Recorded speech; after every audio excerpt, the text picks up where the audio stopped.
Imagine a house, a normal house, with the usual appliances, dishwashers, refrigerators, vacuum cleaners, and of course, an electricity bill, which comes every month. Now, we're going to make this a Kentucky home because in Kentucky they get almost all their energy from coal. And since we all know that coal is a fossil fuel, here's an idea. Let's go back and meet the fossils who died to light up this house.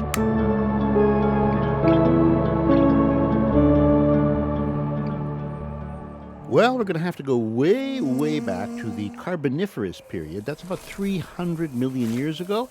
And this here is a typical forest from that time. And this is a typical tree called a lepidodendron. Long, skinny little tree. They sprouted up as plants do, soaking in sunshine, absorbing carbon from the air so they could grow and grow and grow. And then, of course, they died, to be replaced by another set of lepidodendrons that also grew and died, another that grew and died, and another that grew and died. So after millions and millions of years, the layers of all these dead plants pressed down one on top of the other, concentrating all that ancient carbon and ancient sunshine into a hard black rock that we call coal. So, just for the fun of it, let's say our house here in Kentucky uses roughly 1,000 kilowatt hours of coal-powered electricity in a month. That's about average. Can we figure out how many of those ancient trees are in effect being harvested to power this home for 1 month?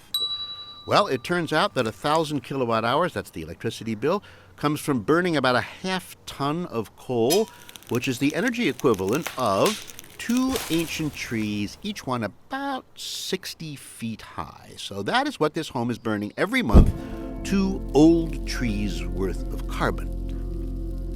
Now, if we go for a year of electricity, that would be 24 of these trees. And then over a decade, over 10 years, we're up to 240 trees. And now you've kind of used up a mini forest of ancient energy just to power your home.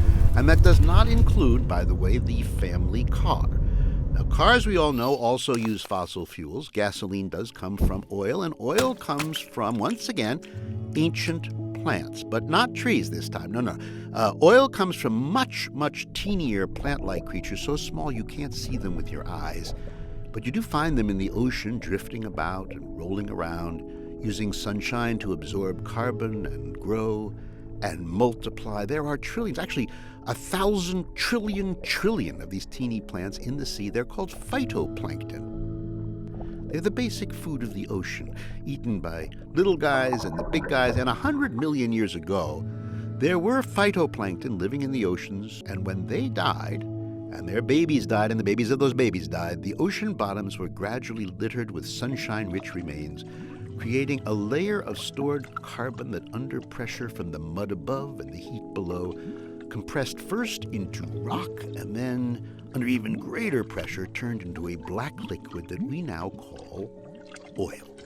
So, today, when you pump a gallon of gasoline into your car, you are mostly pumping the squeezed remains of countless ancient microplants into your car engine. Well, actually, no, they're not really countless because we can count them based on their carbon content. So we calculate that when you turn on the engine and step on the gas and go, for every inch of highway, you are crunching 20 billion ancient plants through your car engine. That is 20 billion for every highway inch. So if your grandma lives a mile down the road, that works out to 1,255 trillion plants giving up their energy to move you to grandma's, who, when she turns on the lights to say hi, she's using energy from ancient trees. So we are constantly using carbon that's been locked in the ground for millions of years, digging it up and putting it back to work, well, for you and for me.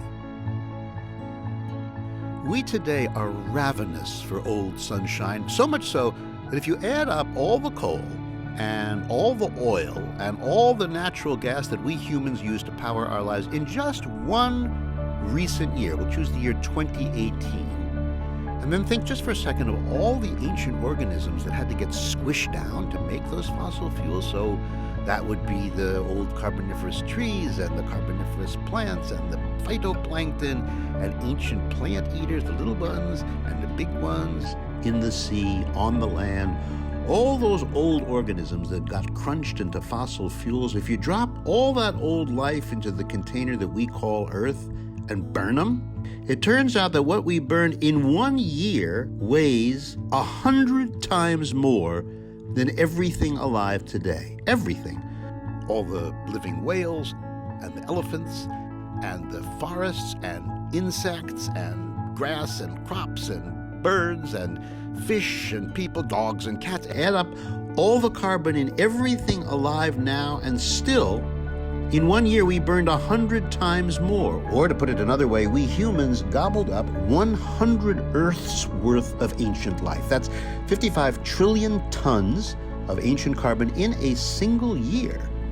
That's a lot of fossil fuel, and we are using it up very, very fast.